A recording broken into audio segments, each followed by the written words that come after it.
You can start, Prabhu. Hare Krishna. Om Namo Bhagavate Vasudevaya. Om Namo Bhagavate Vasudevaya. Om Namo Bhagavate Vasudevaya. Reading from page 40 of the Namacharya, the life of Srila Haridasa Thakura. Evam Vrata Swapriya Nama Kirtiya Jatanarago Dhruta Chitta Uchai Hasati Ato Roditi Rauti Gayati Unmadavan Nrityati Loka Bhaya. When a person is actually advanced and takes pleasure in chanting the holy name of the Lord, who is very dear to him, he is agitated and loudly chants the holy name. He also laughs, cries, becomes agitated, and chants like a madman, not caring for outsiders. As mentioned in Srimad Bhagavatam, Canto 11, Chapter 2, Sloka 40, and it is from Kavi to Maharaj Nimi. Again, it is also cited in Sri Chaitanya Charitamrita Majjalila, Chapter 9, Sloka, verse 262. Namachintamani Krishna Chaitanya Rasa Vigraha Purna Suddho Nitya Mukto Vinnatva Namino. The holy name of Krishna is transcendentally blissful. It bestows all spiritual benedictions for it is Krishna himself, the reservoir of all pleasure. Krishna's name is complete and it is the form of all transcendental mellows. It is not a material name under any conditions and it is no less powerful than Krishna himself. Since Krishna's name is not contaminated by the material qualities, there is no question of its being involved with Maya. Krishna's name is always liberated and spiritual. It is never conditioned by the laws of material nature. This is because the name of Krishna and Krishna himself are identical, as mentioned in Padma Purana. Gopala Chakravarti became furious and shouted, "If one is liberated by Namabhasa, then you may be certain that I shall cut off your nose." The Thakura accepted the arrogant Brahmana's challenge, calmly replying, "If by Namabhasa liberation is not available, certainly I shall cut off my own nose," which is again mentioned in Sri Chaitanya Charitamrita Antya-lila, uh, chapter 3, verse 190 and 199. Moving on to chapter 3, Namabhasa, Advaita Acharya, and Maya. Namabhasa and Gopala Chakravarti. From the forest of Venapola, Haridasa Thakura walked to the Chandrapura, where he stayed with Balarama and Yadunandana Acharyas. Chandrapura is situated near the confluence of the Ganges and Yamuna River at Saptagrama in the district of Hooghly, West Bengal. Balarama Acharya and Yadunandana Acharya were the family priests of two brothers, Hiranya and Govardhana Majumdar, who were respectively, and the father and uncle of Raghunatha, who was later to become the great renowned follower of Lord Chaitanya. Raghunatha Dasa Goswami. Raghunatha Dasa was a child at the time of his first meeting with Haridasa Thakura. The two brothers Hiranya and Govardhana had the title of Majumdar due to their being accountant or treasurers of the royal revenues of the Nawab, the king of Bengal. Srila Bhakti-siddhanta Saraswati Thakura refers to the Hinanya and Govardhana as multimillionaires in the glory of the Kayasa community, experts in managing business and governmental affairs. They were the greatest friends and patrons of the Brahmanas residing in the Navadvipa. Haridasa Thakura lived with Balarama Acharya, who considered himself the Thakura servant and disciple. And Krishnadasa Kaviraja Goswami notes that he kept Haridasa Thakura in the village with great care and attention. According to the Raghava Chaitanya Prabhu, Balarama Acharya had a special cottage constructed where Haridas Thakura performed his chanting. The Thakura accepted prasada daily in the house of Balarama Acharya. At this time, Raghunatha Dasa, who was a young boy engaged in studies, came to him every day. Krishnadasa Kaviraja Goswami naturally Haridasa Thakura was merciful towards him, and because of this merciful benediction of this Vaishnava, He later attained the center of Sri Chaitanya Mahaprabhu's lotus feet.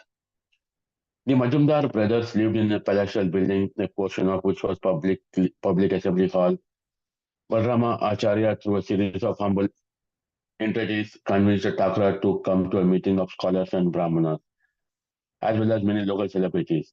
The Thakura arrived to a warm welcome and was showered with respect due to the appreciation of those learned gentlemen of Haridas Thakura's great austerities in the chanting of 3 lakhs of holy names daily, which is more than 190 rounds.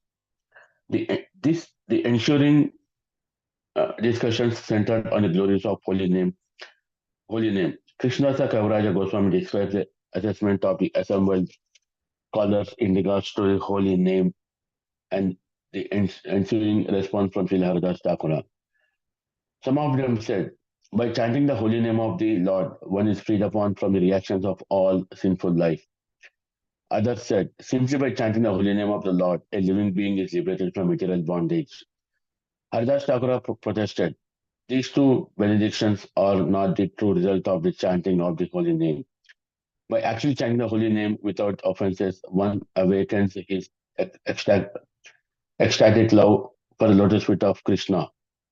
When a person is actually advanced and takes pleasure in chanting the holy name of the Lord, who is very dear to him, he is agitated and loudly chants the holy name.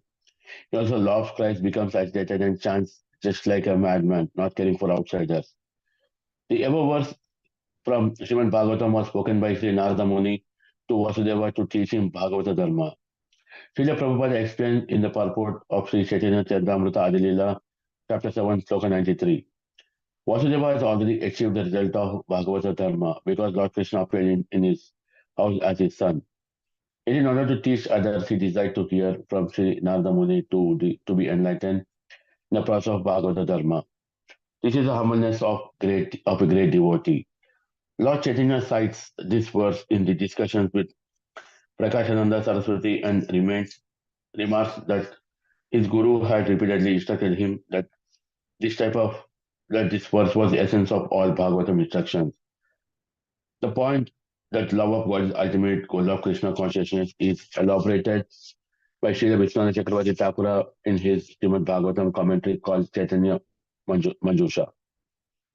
Aradhyo Bhagavan Vrajesa Tanayas Tadhama Vrindavanam Ramya Kachid Upasana Vrajavada Vargena Va Kalpita Srimad Bhagavatam Pramanam Amalam Prema Pumrato Mahan Sri Chaitanya Mahaprabhu Madam Idam Tatradaha Na Paraha.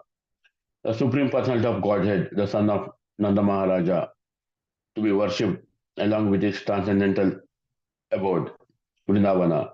The most pleasing form of worship for the Lord is that which is performed by the gopis of Vrindavana. Srimad Bhagavatam is a spotless authority on everything, and pure love of God is the ultimate goal of a life for all men. These statements for which we have the highest regard are the opinion of Sri Chaitanya Mahaprabhu.